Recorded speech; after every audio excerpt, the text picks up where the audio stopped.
ময়ূরেশ্বর থানার পুলিশের মানবিক মুখ। রাস্তার দুই পাশের আগাছা জন্মানোর ফলে সাধারণ পথচলতি মানুষের রাস্তার উপর দিয়ে যাতায়াত করতে হতো এবং চলতে হতো।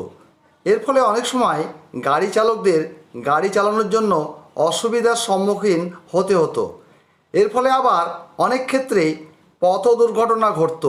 সেই সকল চিন্তা করে আজ সাঁইথিয়া কান্দি সড়কে প্রায় 2 থেকে 3 কিলোমিটার পর্যন্ত ময়ূরেশ্বর থানার ভারপ্রাপ্ত অফিসার এবং সহকর্মীদের উদ্যোগে আজ সকল আগাছা রাস্তার দুই পাশে জন্মেছিল সেই সকল আগাছাকে জেসিবি দিয়ে পরিষ্কার করা হলো। এর ফলে সাধারণ মানুষ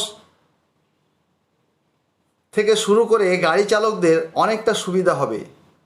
পুলিশ প্রশাসনের পক্ষ থেকে আরও জানানো হয়েছে যে এরকম যদি আর কোনো জায়গায় আগাছার জন্ম হয় তাহলে আমরা সেগুলি চিহ্নিত করে পরবর্তীকালে পরিষ্কার করব। পুলিশের এই মহৎ কাজের জন্য এলাকার সাধারণ মানুষ সাধুবাদ জানিয়েছেন।